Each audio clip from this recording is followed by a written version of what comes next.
What's up, everyone? We're in a new part with WWE Smackdown versus Raw, as we are now in the Royal Rumble trying to prep ourselves towards WrestleMania. It's a big chance, a big moment to actually get a title shot for WrestleMania. The dream come true for every wrestler to actually make their real career actually happen now.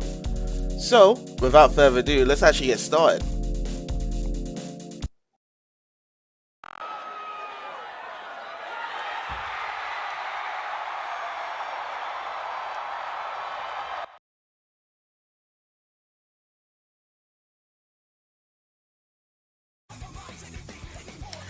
Alrighty-o. So, let's see. Let's start it up with Royal Rumble. Did we get a promo as well with the Royal Rumble event?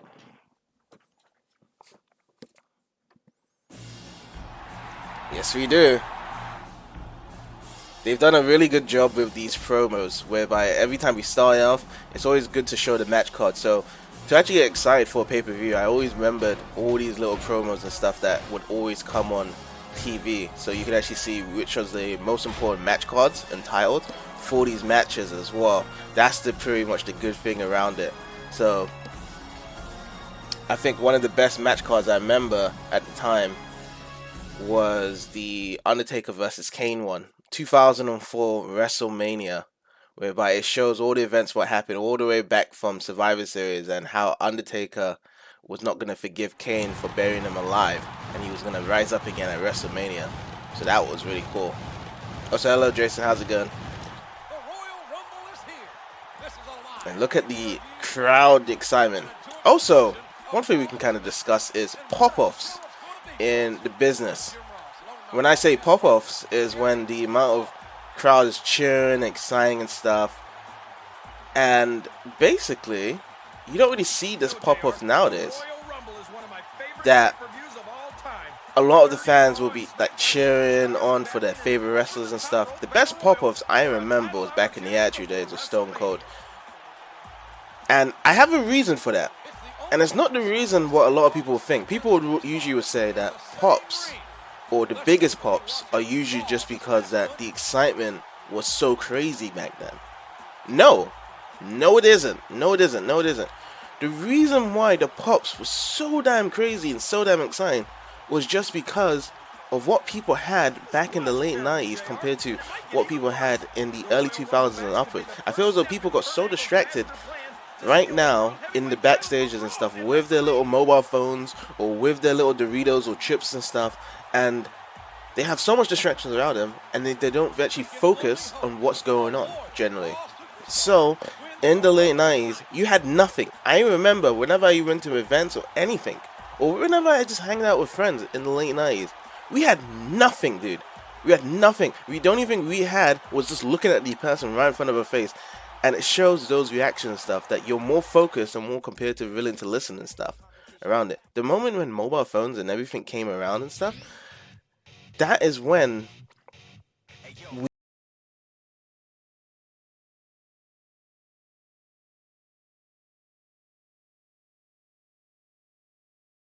this is now what we're going to be doing for the Royal Rumble. 30 superstars we're going to knock out, and I can't remember where we were in the superstars lineup now. If you win this match, you'll get 3,000 cash. Good.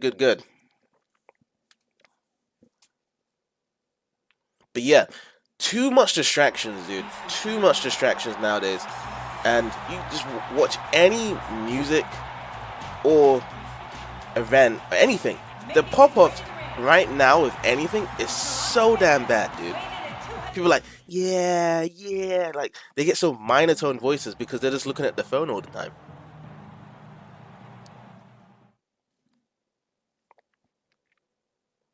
Anyways, so let's get started, shall we, with the Royal Rumble. And he shows the ring out meter. We've seen the ring out meter before. So there's 28 left. We actually started with Ric Flair versus Edge, two prominent Raw superstars. Ric Flair having a career to actually come back into the business. So first of all, Ric Flair was kind of like a commissioner, wasn't he? in 2001 when he came back into WWE. Vince McMahon gave him a chance.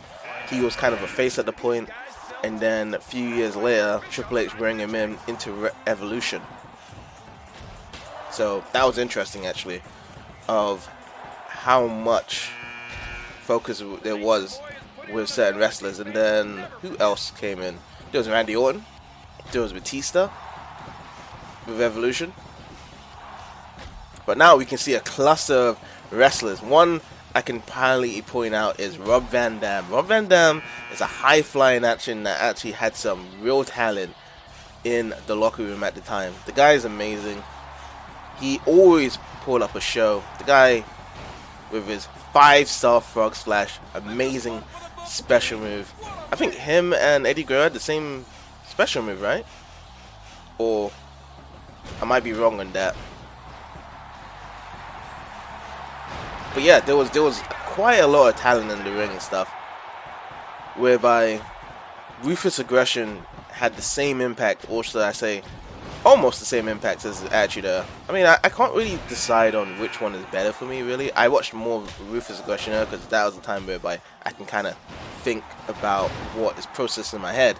When I was Attitude Era, I was more so a kid and stuff, but I do remember those moments, and I would always just watch those moments again on YouTube to show how epic those things were. But you know, as a kid and stuff, you would mainly focus more when you're growing up, when you actually have some complementary understanding of how good the storylines were back in the day. And that's why Attitude Era was right there for me, especially around this time as well.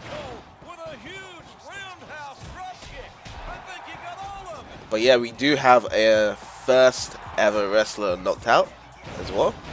I'm not too sure if they will actually have more than 6 wrestlers at the same time in the ring. I think it'll probably be overkill. I think we always have to wait for someone to be eliminated first before a new wrestler does come in. But yeah, how much people actually was the maximum that you could actually have in terms of players, like local multiplayer for these games? I think it was 8 people you can actually have, maybe 10. But I've had those moments in the past whereby I had 7 extra people in my house or 7 extra people in someone else's house. We all played this game. It can be pretty chaotic, really chaotic. That it doesn't even matter how good you're in the game. It's just that you have to keep on playing and stuff. And that's the cool thing around it, that you keep on playing and you don't give up in these scenarios of these 8-man elimination matches or 8-man battle royale matches, because everyone was pretty much just as good as each other. Because the way how the system and the controls worked was that everyone had a chance of understanding how to cower, how to reverse, or how to strike, how to grapple. It's not really like a fighting game where you have to kind of learn any deep mechanics. It's so simple and it's so fun that you actually play with either your own created wrestler or the wrestlers that they give you and stuff. And like I said, I didn't play this game in particular back in the day. It was more so the Smackdown games I can remember that I really did love to actually play back then. I have been introduced to the newer WWE games from a few people, but I'm not really used to the new roster, so it doesn't give you that same vibe. Whereby when I see some of the wrestlers, I'm just thinking to myself, who are they? Who's this? Who's that?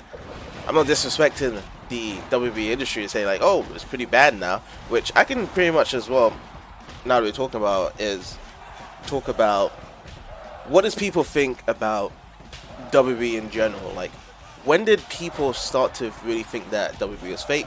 When did people start to think that there was something wrong with it? Was people a fan of it in the most mainstream way, in the Attitude Era, and then they just gave up because that's when they start to see it was scripted or fake and stuff? And there's so much questions around it, and I don't really focus too much on when people say, oh yeah, it's fake and it's this and that with WWE, because at the end of the day, like, it's really about your own entertainment. That I've gone this far to actually still enjoy WWE. Really. Now, I don't watch it on a regular basis, but I still appreciate it, that it's an entertainment value. Like, would I watch this over golf? Yeah. Would I watch this over soccer? Yeah? Would I watch this over making a Dorito chili freeze pizza? I don't know. I really don't know. So, unless the food is really tasty, but it's just to go to the point that there's a lot of entertainment with this, that they put 2 hours of a good show for a lot of people that wants to have some fun around it. That's how I see it as. And then also in terms of entertainment value as well, back then, it was stacked with entertainment value. I don't know if you have any of your friends and stuff, and they usually say, well, I'm pretty bored nowadays, or I'm pretty bored because, you know, there isn't really anyone to hang out with or anything to do and stuff. I just think you're just kind of boring in general. Like, whenever someone does say that stuff, and they say that, well, I'm pretty bored right now, or there's nothing to do, I just think that person is just a boring person in general. There's a lot of stuff to do in every single generation. For the past 3 generations, there's a lot of stuff to do. There's a lot of entertaining stuff. It's very hard to get bored. Now, if it's out of your control and you get bored, let's just say you go to a party, it's organized by someone, you go over there, the beer doesn't taste good, the conversations are dry because it just feels kind of just formal, and people say like the corniest jokes and stuff just to feel as though they can get around. Yeah, sure, it's boring. You made the decision to go there and it just didn't turn out for you. Yeah, it's out of your control. But when you have your control and you could pretty much play your video games, you could do whatever hobbies you want inside or outside your home. There's a lot of stuff you can do in terms of entertainment value. And one of those entertainment values I did back then was watch WWE Raw on the Monday night every 2 hours, and then WWE Smackdown, which was on a Thursday night. It first began on a Thursday night for 2 hours.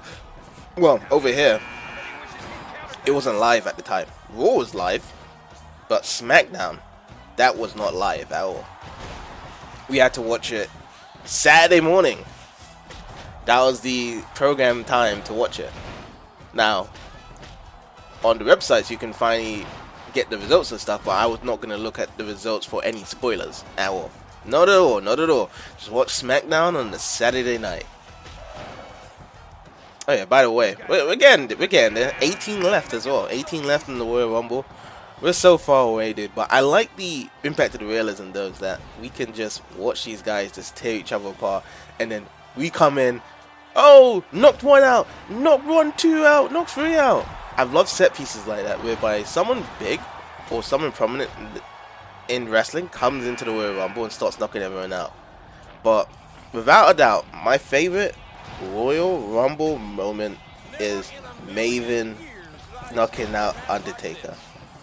That debut for Maven is the man. Now, there's been other really great moments in the Royal Rumble, of course, from big tier wrestlers, but I point out the Raven versus Undertaker moment because of the fact that that is what put Maven on the map in the beginning. Because, you know, no one knew this guy, and I remember hearing a shoot, and it was Undertaker, Shane McMahon talking backstage, and just before the Royal Rumble started stuff, they pulled over Maven and they said, we want you to eliminate the Undertaker. You're gonna do one of your special drop kicks, he's gonna get out. And the funniest thing is that they didn't say that afterwards they're gonna just beat the shit. Oh, look at this glitch. The glitch from Rhino. He just ran out the ring, started running in. But yeah, they didn't tell him that he was gonna get knocked out. Actually, they did not tell him that he was just gonna get beaten up by Undertaker all the way to the stands, to the popcorn stand, and getting a bloody mess, which was fantastic, dude. They just told him that you're just gonna eliminate Undertaker. He had to sell the rest of the shit, which was really great.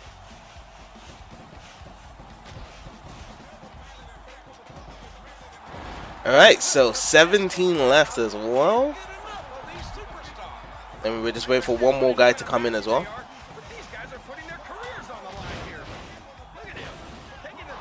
I wonder what's on Tajiri's face. He's got something of a mask. Oh, it's A-Train.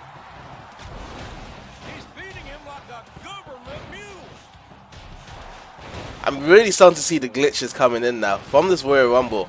Like, a lot of the moves look like they're clinged ahead of them.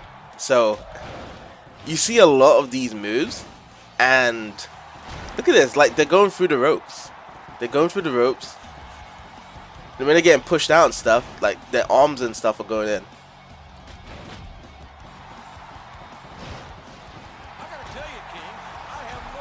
But yeah, I've had a few friends that loved Royal Rumbles. I wasn't particularly a fan of them because the thing is that Royal Rumbles with players take a long time to finish. Now against CPUs, it's fine, but when you play against actual players, they know a damn way how to survive for so damn long. And it's just more of like a being a brawl and stuff. Like our Royal Rumbles used to take probably about an hour, 2 hours to finish in these matches when we used to play these games. So if you wanted to do something afterwards, like hang out and play outside and stuff, well, you're gonna have to wait a couple of minutes, much more longer. That's the thing that kind of was sucky about it. So that was it, really.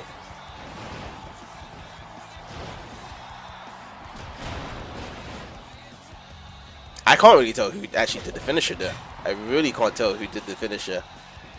It was just like we saw the logo and everyone's just all around and stuff.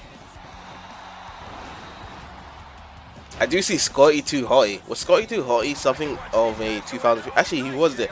He was there on SmackDown in mid-2000s, like early mid-2000s. But I can't remember when he actually got released. But he was definitely in the Attitude Era as well. Remember the cool dances between Scotty 2 Hotty, Grandmaster Sexy, and Rikishi. They used to have like the dopest dance whenever they win their matches. They were really cool. But those gimmicks whereby you have like a cool gimmick or something related whereby they're fun to watch, but then they don't get any reward out of it, like title matches and stuff. They're kind of like an afterthought, really. Like I don't really see myself to think of Scotty 2 Hotty, or let's just say, who else? Nigeria, I guess. It's more so you'll think about the title winners. You'll think about the Randy Ortons. You'll think about the Batistas. You'll think about the Chris Benoits. Anyone that has had a belt, really. Those ones are more memorable in the business for wrestlers. You know, back then, I was so fascinated with people winning titles back then. The World Heavyweight Champion, the WWE, because they had the most screen time as well. And they made it so believable that they're making a lot of money, or it's worth a lot to become the champion. And I still believe it to this day, really. Like, I think even though Triple H was lame in this era of Raw and stuff, he made it for sure to make everything worth the World Heavyweight Champion. Like, when he was not World Heavyweight Champion, he was pissed. And he would always demand a title shot. Again, a rematch title shot to Eric Bischoff. And Eric Bischoff would give it because he's a heel. Eric Bischoff's a heel. He would give the thing to Triple H. But at the same time, he would piss off Triple H as well around it. And say, like, no, I'm not going to give you the title shot. You don't deserve and stuff, blah, blah, blah. But for the most part, not Ric Flair, Eric Bischoff and Triple H were always together in that reality to actually think together and say, this is what we want and we're going to get to it and stuff like that.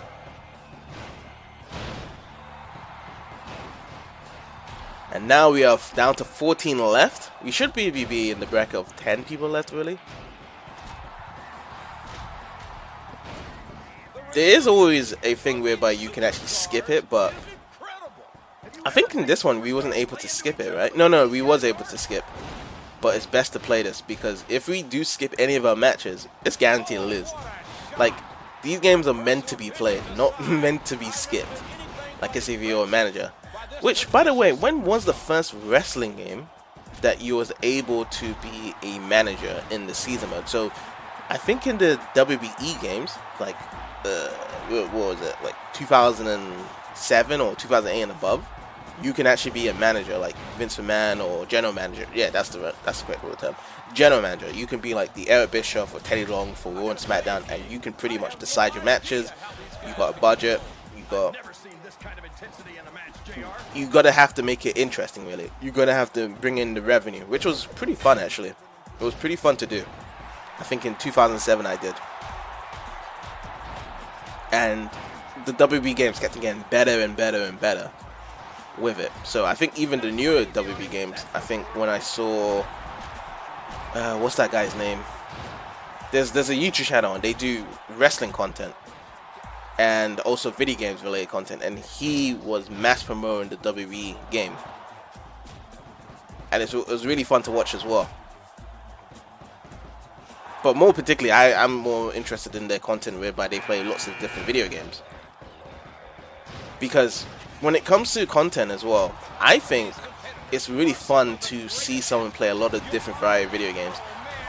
I've noticed that whenever I've watched someone that is really good at one content or they play one certain game, it's fun because they're playing it at a really high exceptional level. However, it comes to a point whereby you kind of grow from that game. Like, everyone kind of matures and grows up and stuff. Like, nothing can last forever and stuff. But at the same time, with variety, you don't know what's going to happen, dude.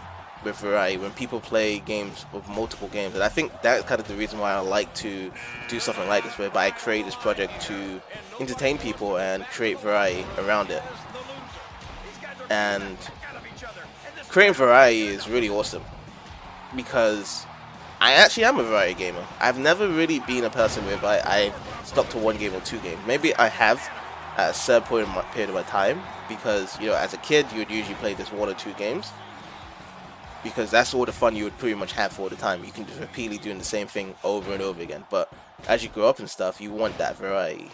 You want to see what's more to offer with gaming, and that's something whereby I definitely completely stand and agree that there's so much more with gaming can offer and stuff. From the retro standpoint, from the modern standpoint, from the new releases standpoint, and you could get so much freedom and content around it. And I think variety is definitely best to be entertaining,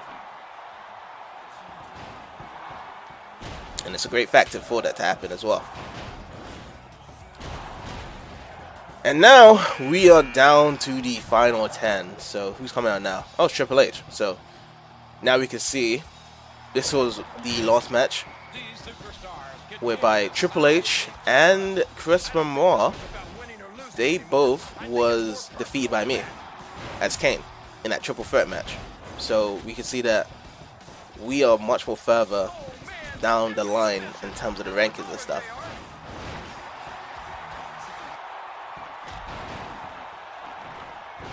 Wait, so Batista has it as well. I think that looks like a graphical glitch to me. That looks like a graphical glitch. Batista should not be looking like that.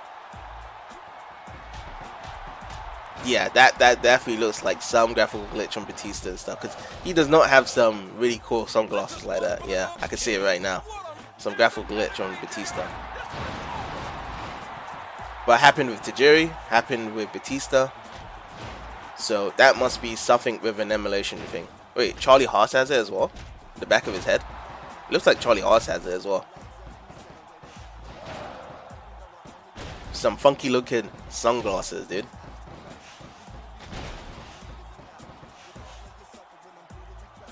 Alright, throw to the ropes. Out you go.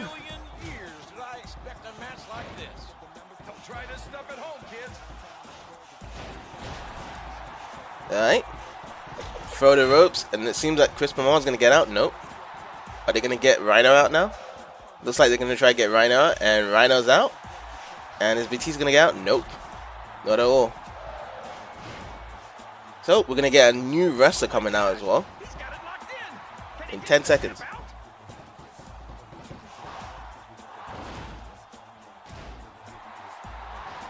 Alright, let's see who's up next. Rene Dupree.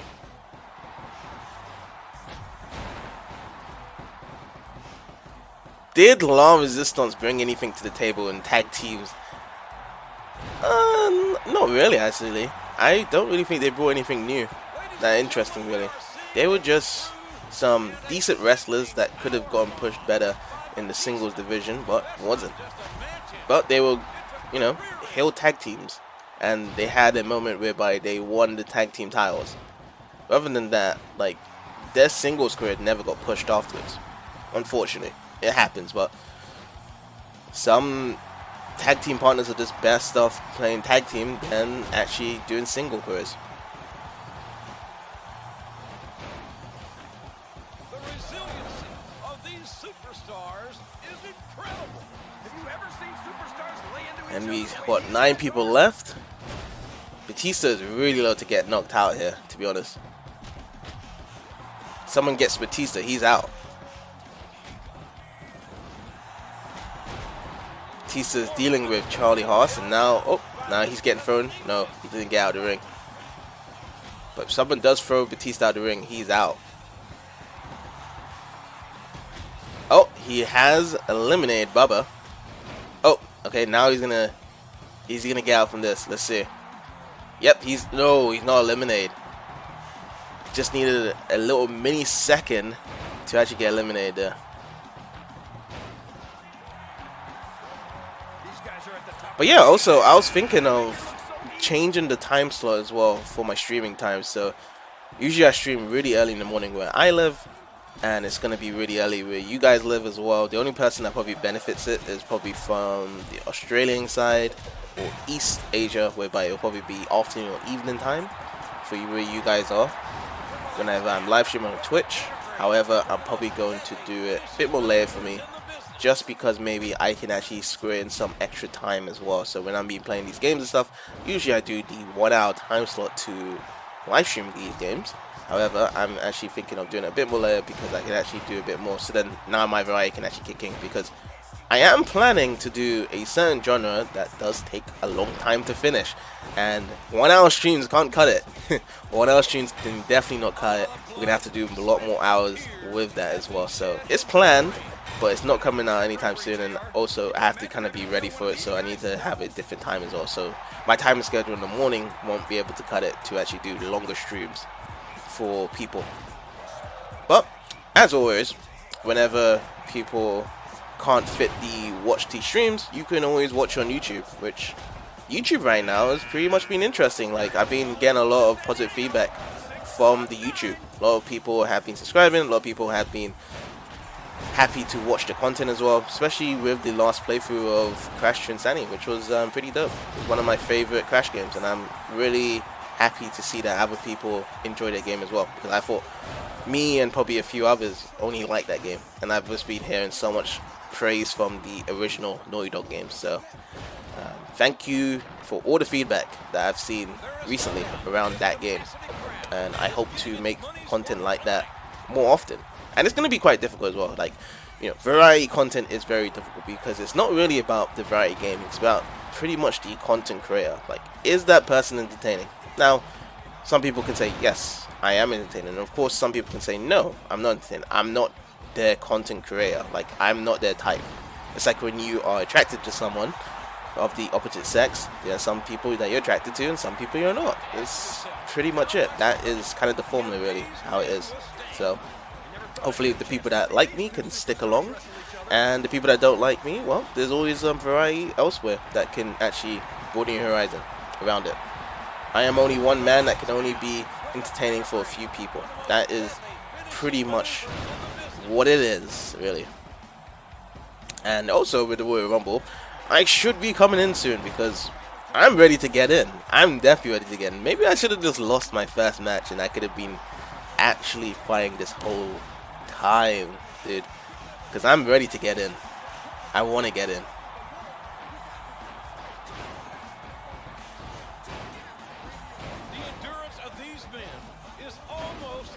Like, I want to knock out all these guys out of the ring.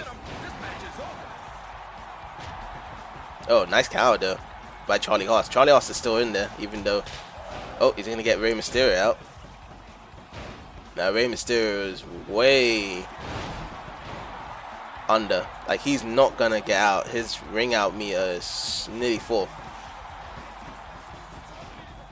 Damn.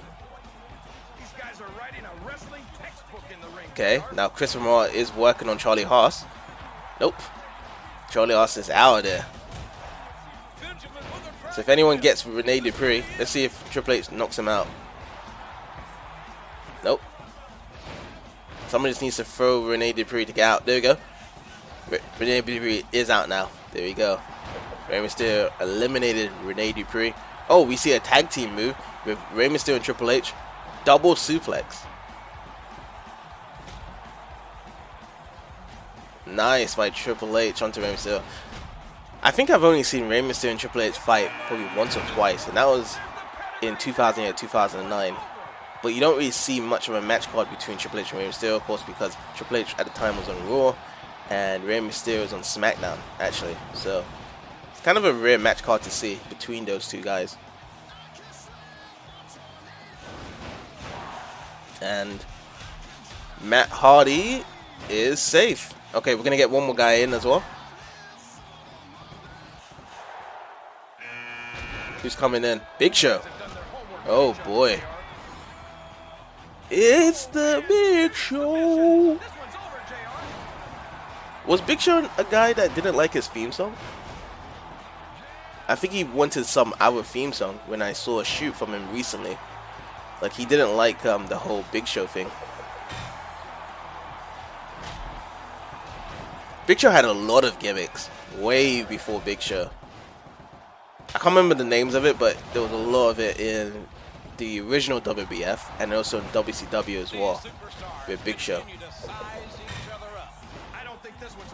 But large athletes, dude, make it very believable for the fans and stuff. When you have like a 7-foot guy, it's crazy, dude. Like, a lot of people think it's very believable around that fact that he can do big stuff. Like, the amount of talent that WWE has got with these 7-foot guys, 7'5", it's amazing, yeah.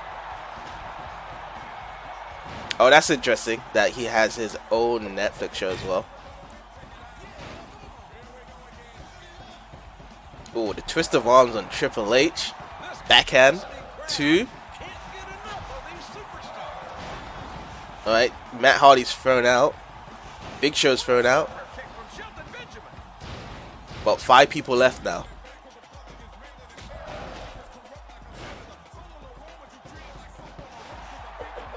Oh, Matt Hardy misses it. Alright, one more guy coming in now. John Cena.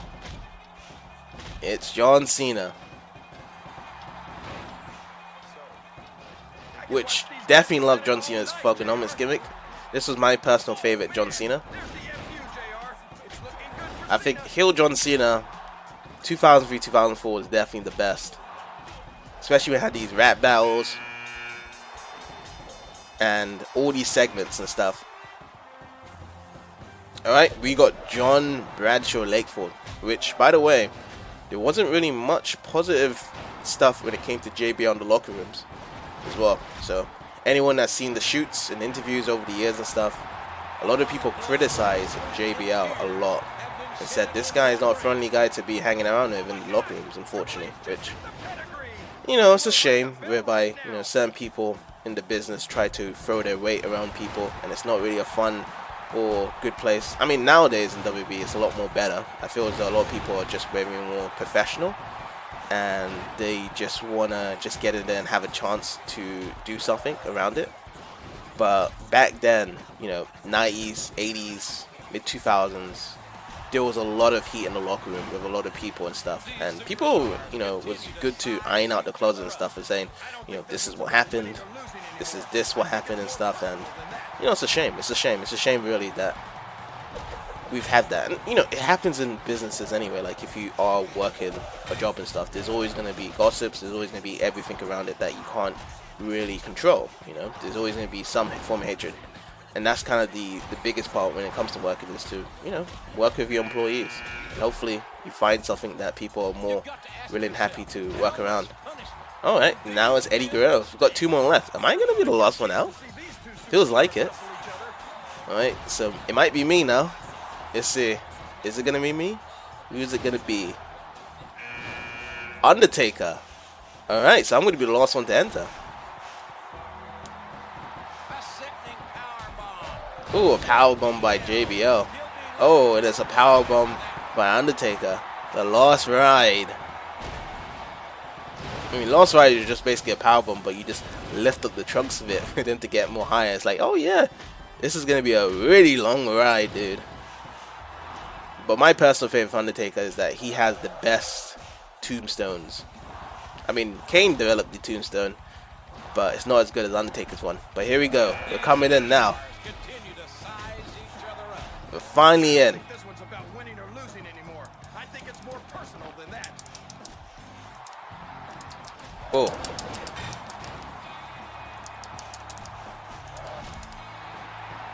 Okay.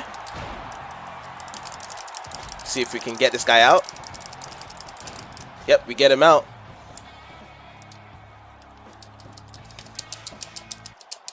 Uh-oh. Never in a million years. Uh-oh. Uh-oh. Get me out of here.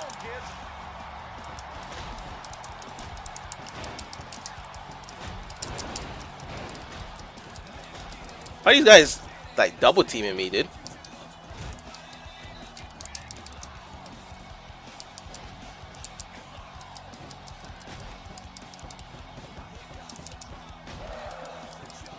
Oh no, oh no, oh no.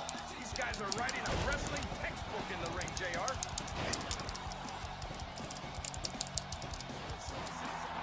Okay, cower. Oh boy, oh boy, oh boy. Oh my gosh! That powerbomb from JBL just about collapsed the ring.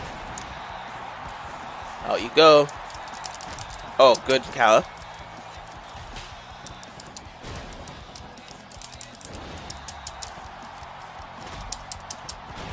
I'm having a good time here. Okay, you out. Oh. You gonna help me, JBL? Nope, you're not gonna help me. Unpredictable. This match could go on another 30 seconds or 30 minutes.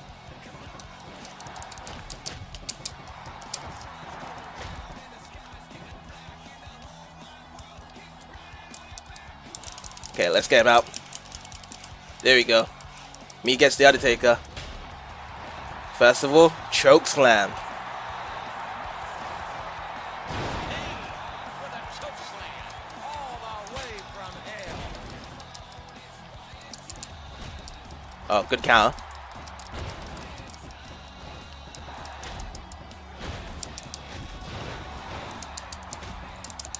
Gonna guess we have to knock him out a bit. There we go. This is what he wants, right? An actual wrestling match. The official certainly has. Alright, let's try and work on the ring out now. You might want to close your eyes, JR. I think this one's about to get ugly. Alright, Undertaker's gone. And we did it. So that is the main benefit of actually going first. I mean, not going first, going last, actually. The main benefit. You just knock out a few people. And that's it.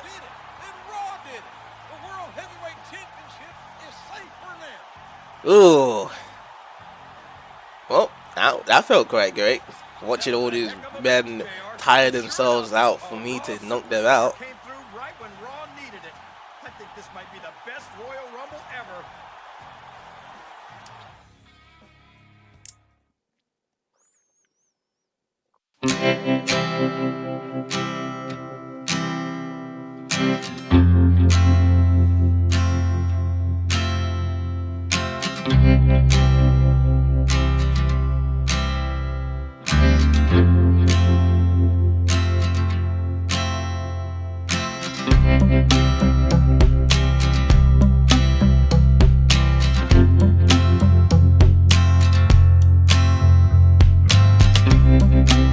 This is the storyline Road to WrestleMania, as they call it. It's the idea whereby we are building a character to go into the main event of WrestleMania, which is my side now. Ladies and gentlemen, without further ado, it is my great honor to present the winner of the Royal Rumble. Yep. Here we go. I'm in. He defeated 29 other superstars to earn an opportunity at the World Heavyweight Championship. Okay, just have to press the cross button there. This just stood there. Entitled to a World Heavyweight title match in 3 weeks' time.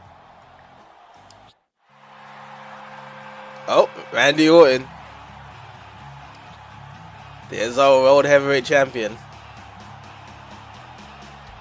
Let me get this straight. This is the challenger for my title? What is this, some kind of joke? Listen, I hope you're not getting your hopes up, because I'm going to WrestleMania as the champ, and there's nothing you can do about it. Oh, really? The champion certainly seems ready. For his sake, I thought in this storyline, in this season mode, you can choose who you want to be champion. Well, who do you want to face? So you can either face SmackDown's champion or Raw's champion, but it seems as though that we're just dealing with Raw's champion. Maybe it might be. There might be a storyline around it. But I think I'm ready. It's moments for me to take him down as well. I do agree with that. But we're on a singles match against Christian. We're gonna bring out who should we bring out? Bring out Stacy. Alright, so we're now in a singles match. Just to warm up our legs and arms and stuff. Get some cash.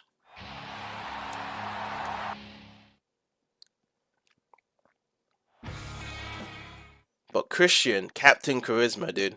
He's probably one of the wrestlers with the most charisma out of the locker room that I've seen. He finally got his push like many years later when I stopped watching WWE. But when he was in WWE, I loved watching him.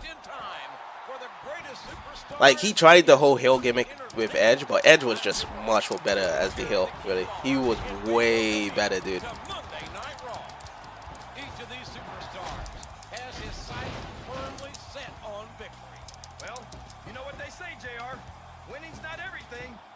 Alright, sidewalk slam there. We're gonna take some of the turnbuckle here. Oh, there we go. That's how you do it. Whoops. There we go. Cow. In you go. I understand wanting to win a match, JR, but these guys are putting their careers on the line here. There we go. Now we see his true color. Let's try and get our dirty me up as well.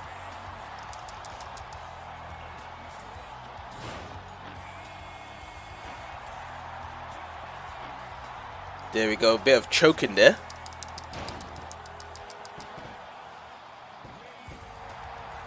Alright, we got a finisher ready.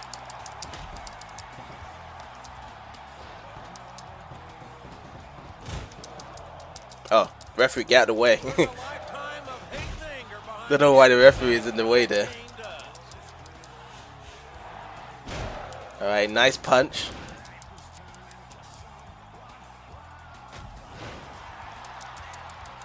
Oh, good counter there.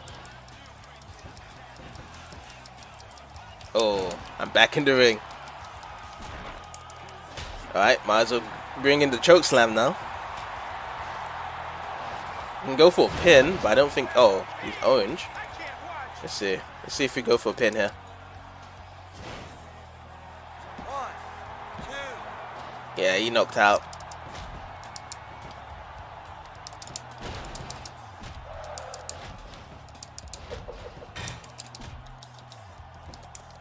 Can do another choke slam here. This should finish it now. There we go. You've got to wonder what's going through the minds of these competitors right now. Ooh, he breaks out. Holy shit. This guy's a warrior.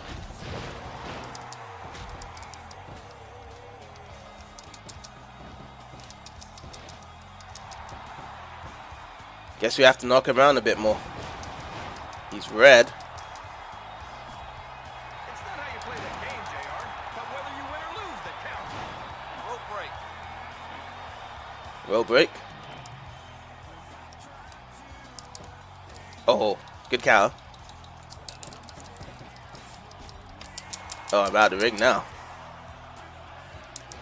Oh, you can actually do that? Lucky that I dodged that. Okay, let's get to the barricade here. Oh. You've got to ask yourself, Try again. can these men win? There we go. That's what I wanted. Never thought I'd get a chance to see these two superstars wrestle each other. Alright, come back in the ring, Christian. Oh, good counter.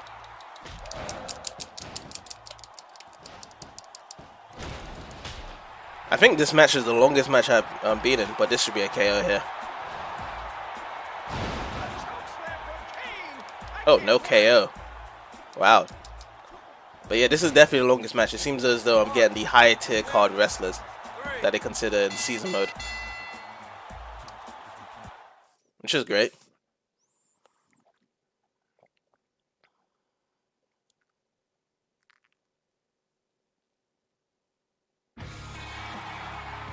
And he's out like a baby, Christian.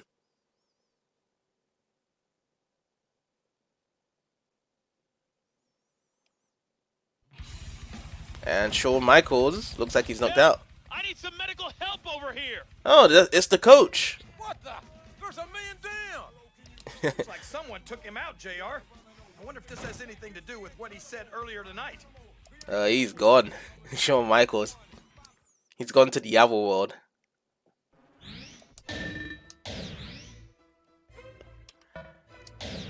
Alrighty, so let's see if we can get more strength. Yes, we can. 7.5. So we're at over 47% as well.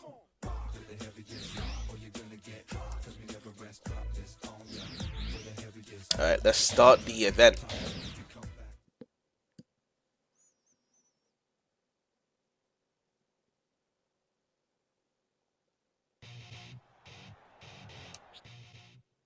How you doing, HBK?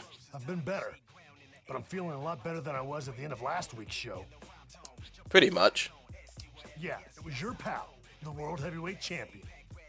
Oh, General my Manager pal? put me in a match with him tonight, and I'd appreciate it if you'd be the special referee. I don't want him pulling any dirty tricks. I couldn't ask for anyone better to watch my back. The champion will be in a match tonight, and the special referee will be the #1 contender. Oh, I'm going to be a special guest referee. That's cool. Eric Bischoff has thought this one through. So, it's my chance in the ring to count the pin. You know, special guest referee. When it was WWE Smackdown Festival 2007, there was an online mode for special guest referee, and what me and my friend used to do is that one of us will be the wrestler and the other person will be the referee. And now, you pretty much would have guessed it, is that it's pretty much a handicap match. Because, let's just say your friend's getting beaten up by the other wrestler and you're the referee, you pretty much can slow count the pin or just not pin at all. So when they get pinned, you're just like, 1! And then you're about to slap 2, it's like, oh, nope, wait a minute, and you won't pin. And even on top of it as well, what we can do to make the matches more faster is that we just go straight out and beat the shit out of the wrestler, both the referee and the other wrestler, knock him out of the ring out, get some cheers, get some weapons, start chucking out and stuff, because, you know, we're the referee and we can decide if it's a DQ match or not, which it won't be. And then afterwards, we will just count the ring out for 10. It's the fastest way to get someone eliminated. But back then, there was a, what's it called? There was a system back then whereby if you do something like that, you can pretty much report it to Xbox. And what Xbox would do was that they would view the report and you could pretty much get suspended back then if you do something like that. So we stopped doing that once we got mass reported by people. Like every match that happened, like everyone just kept reporting us. How do you count out and do the thing? Yeah, how do you? Yeah. Was there no disqualification? I have no idea.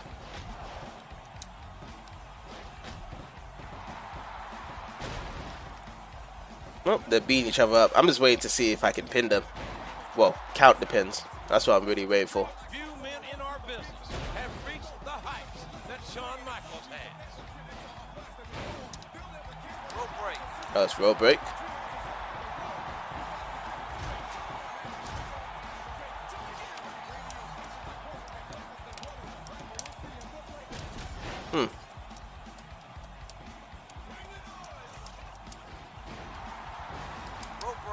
Another rope break. Orton's pretty high on himself, but he's got plenty of reason to be. I'm not too sure what the controls are. If I could do anything here. I'm just standing still, really. I'm waiting for them to pin each other. Rope break. And there's always rope breaks.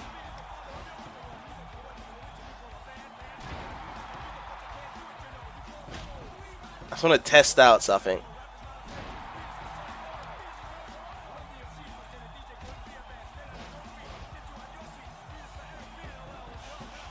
You just know that these competitors Nothing else to do, really, by just watching these guys. I can circle around them. Yeah, I'm circling around them.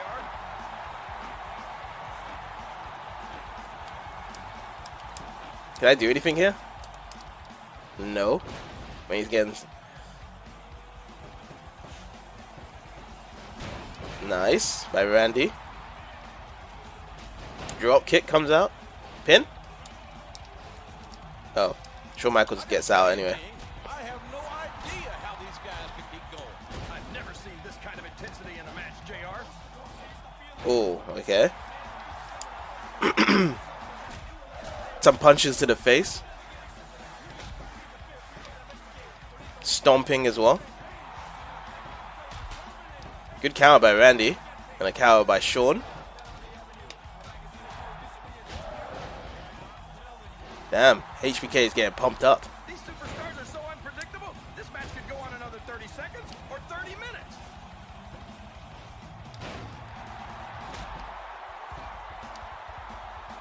I mean, is wrestling a good job to do as a referee? I think some referees have it a lot of fun because the thing is, you can bring your own personality while you're refereeing. I can't remember the wrestler, or should I say the female, that's the AEW referee. She tries to bring a lot of personality to it, what she does. And it's funny because she just ruins it by being in front of the wrestlers and being in front of the camera, so you see more of her than anyone else. She does a bad job for AEW, but everyone else, when they referee, they do a good job. El Hebner always comes into mind. EF always comes into mind when it comes to refereeing. I've never seen superstars. Alright. Let's get something nice here. Can I actually get my... Can I get some weapons here? There we go.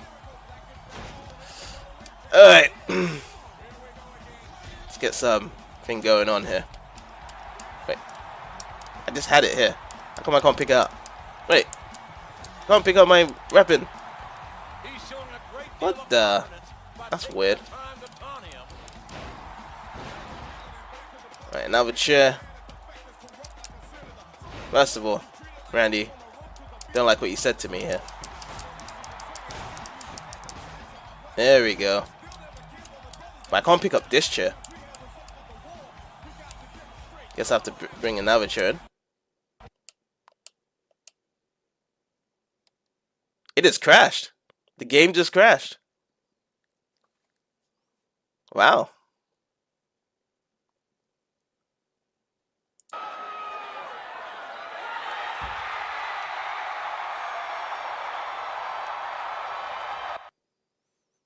Well, that was a weird interruption there. But I guess that will just leave it there because I feel as though the game crashed and it got kind of boring as well for the viewers to actually watch it. That is a sudden stop there actually for the actual game to actually crash there, unfortunately. But I guess that's what it is. It's just the game crashed because it just got boring. Because like I honestly I wasn't really doing anything either in that match either anyway. So I guess that ends this part then because. What I'm going to have to do is just have to get back off stream and catch up and stuff. So I'll let you guys decide and think about who actually won that match. Well, until then, what we're going to be doing, we're going to actually carry on with the next part after that and carry on the road to WrestleMania there. So I will see you guys next time. Take care.